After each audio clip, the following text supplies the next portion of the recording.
L'auriculothérapie est utilisée pour soulager les malades. Pour qui, dans quel cadre, on en parle tout de suite avec mes invités.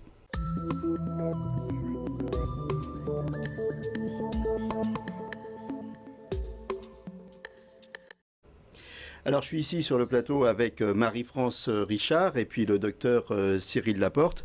Auriculothérapie, qu'est-ce que c'est? Et on a envie de savoir d'abord si c'est quelque chose de sérieux. C'est un truc de charlatan, ça, l'auriculothérapie?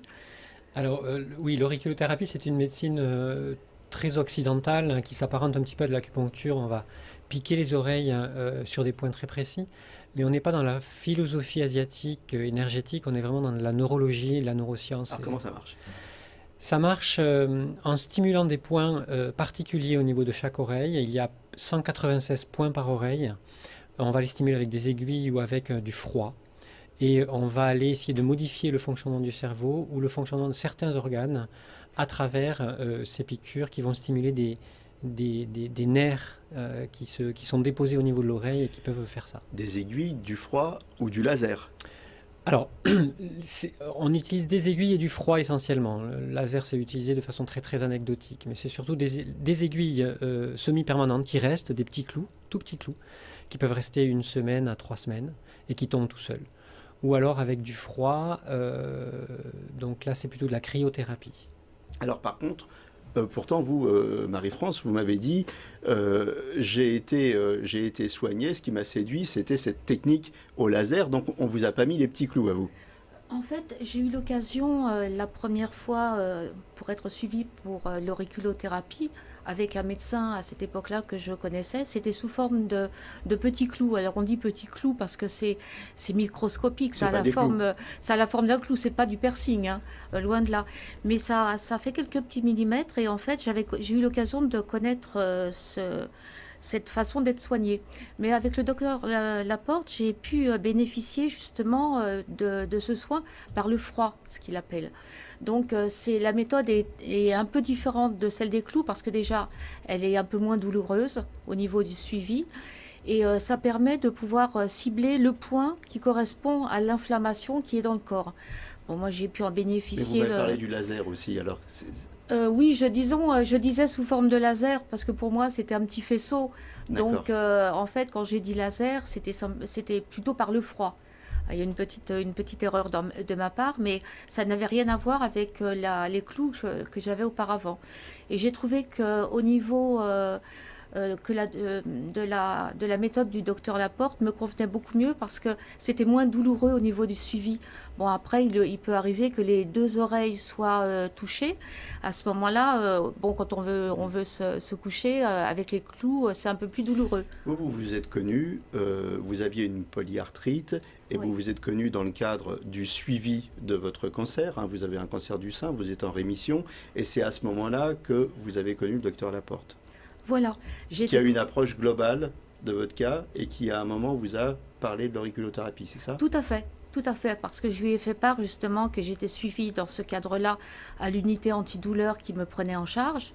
Et quand il m'a parlé de sa méthode, j'ai vraiment voulu essayer. J'étais très curieuse et très, très partisante de ce genre de soins.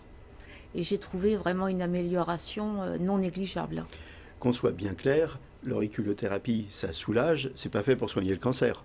Non, Il faut être bien clair là-dessus. On est très clair. L'auriculothérapie, mais pour quoi que ce soit, l'auriculothérapie ne se positionne pas comme quelque chose qui va guérir quelque chose. Ça va calmer des douleurs, ça va améliorer des symptômes, ça va calmer des angoisses ou des stress, mais on vient en plus des traitements habituels allopathiques, classiques, médicamenteux ou chirurgicaux. On est un traitement complémentaire. C'est un traitement de support. Exactement, c'est un traitement de support, oui. Ça s'inscrit comme ça.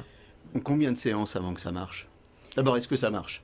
Ça marche, j'en suis convaincue et c'est pour ça que j'en parle autour de moi par rapport aux bienfaits escomptés. Mais c'est surtout que j'en suis à ma 2e série par le froid et je suis persuadée que ça a été à la base pour moi de baisser mes antidouleurs que je prenais. J'en prends toujours, mais ça m'a permis de réduire un petit peu les quantités d'antidouleurs que je prenais. Donc avant, vous étiez sous morphine, d'ailleurs vous êtes toujours sous morphine, mais oui, vous en prenez beaucoup moins, c'est ça? Beaucoup moins, c'est ça, c'est tout à fait ça. Et vous dites, 2e séance, c'est des séances de combien de... Alors, Deuxième série, en fait. C'est des voilà. séries de combien de séances? En fait, on s'est vu il y a quelques mois. Là, j'ai ressenti vraiment les effets.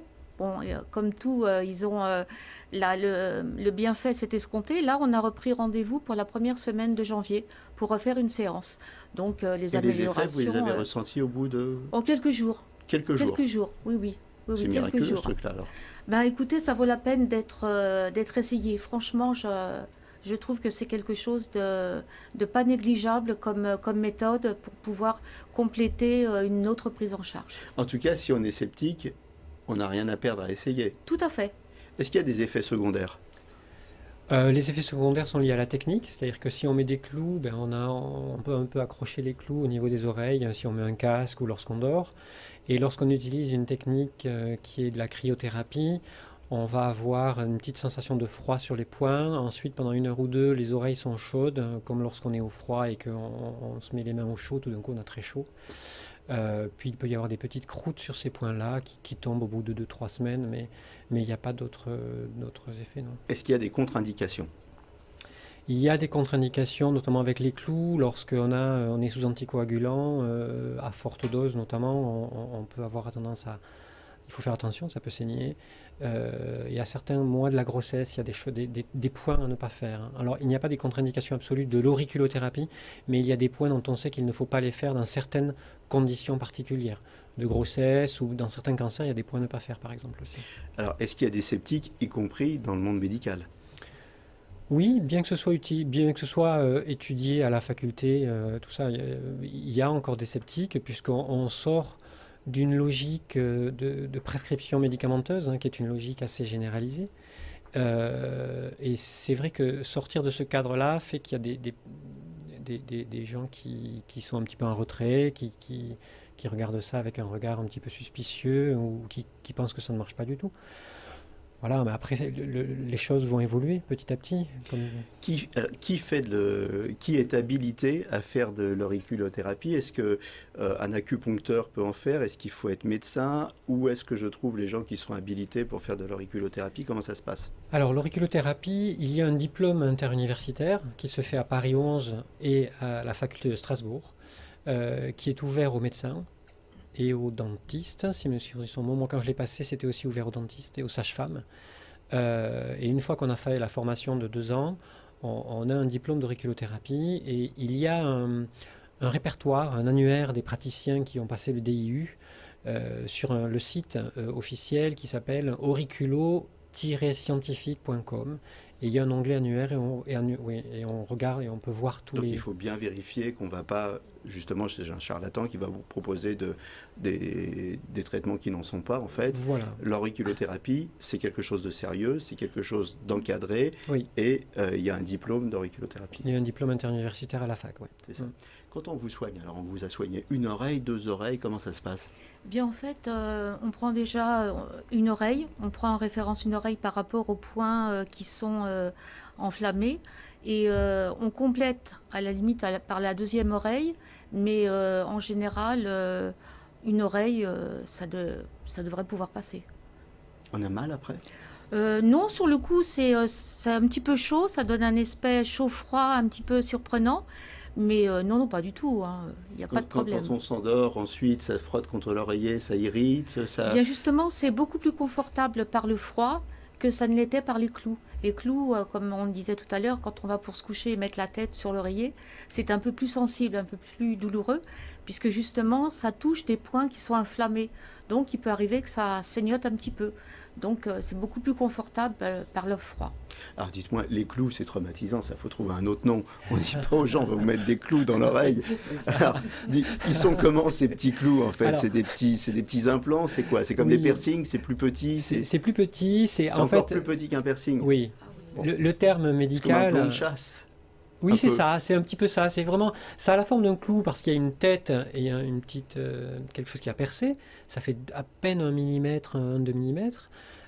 Et en fait, le terme médical, c'est ASP, aiguille semi-permanente. Mais on dit clou parce que ça parle un petit peu plus, ça a cette forme-là. Mais effectivement, la tête de l'ASP, elle fait à peine 1 millimètre et ça brille un petit peu. Il faut vraiment poser les yeux dessus pour le voir.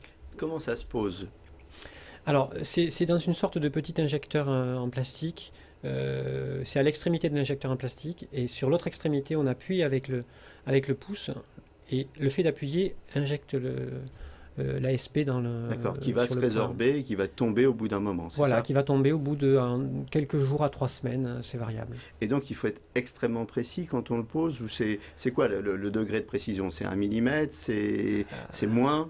Il y a des zones de l'oreille où il y a tellement de points concentrés qu'il faut vraiment être très précis, on va dire à 2 mm à peu près. 1-2 mm. Il y a des zones Mais de comment vous l'oreille. faites? Parce qu'une oreille, c'est une forme tellement diverse d'un individu à un autre. Oui, grosso modo, on a à peu près tous les mêmes oreilles. Anatomiquement, on a à peu près tous les mêmes régions, on va dire, anatomiques au niveau de l'oreille. À part certains rugbyman qui ont des oreilles totalement déformées par les mêlées ou les choses comme ça. Mais on retrouve... L'auriculothérapie, il faut qu'ils c'est très compliqué. Il y a des personnes, c'est très compliqué, oui. Et alors, vous, donc, comme je le disais, vous avez une polyarthrite et vous êtes en rémission d'un cancer du sein. Est-ce que vous pensez que l'auriculothérapie vous a aidé aussi à alléger les souffrances post-traitement du cancer du sein, ou je ne savez pas trop? Oui. Oui. Parce qu'en fait, ce sont des douleurs qui sont diffuses sur la partie opérée et aussi un peu sur le bras. Donc, comme ça touche en fait des points douloureux, ça se ressent quand on met le froid sur cette zone-là. Donc, j'ai pu bénéficier de l'antidouleur pour mon cancer, comme je l'avais pour ma polyarthrite. Alors, pour les femmes qui sont en rémission d'un cancer du sein, je sais que vous utilisez couramment ce traitement.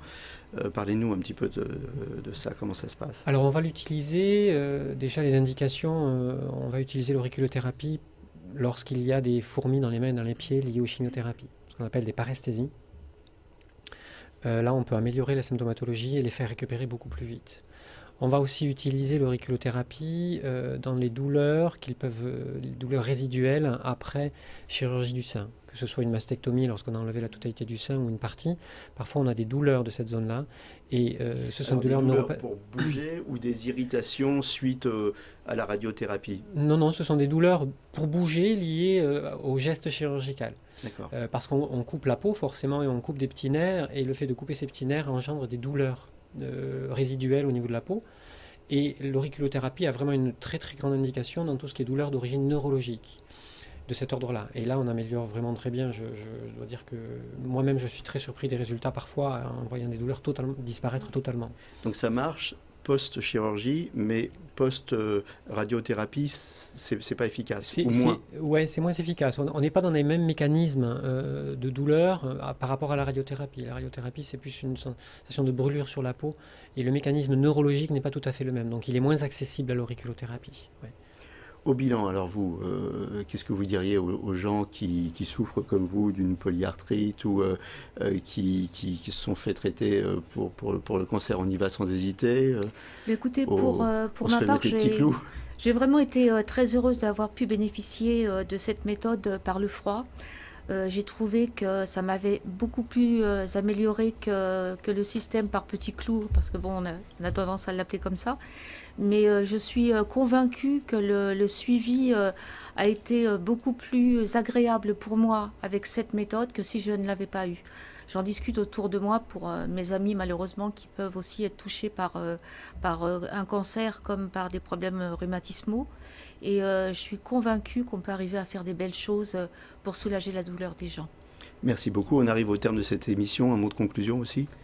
Oui, personnellement, j'ai trouvé intéressant de pouvoir développer cette technique-là avec le diplôme universitaire parce que ça m'a ouvert à des façons de traiter ou de m'occuper des patients un petit peu différentes qui permettent à la fois de mêler des traitements classiques et allopathiques et qui ont leur vraie place et pouvoir enrichir tout ça d'une approche un peu différente qui globalise la compréhension de l'humain. Merci à tous les deux. À bientôt sur le plateau de Capital Santé. D'ici là, portez-vous bien.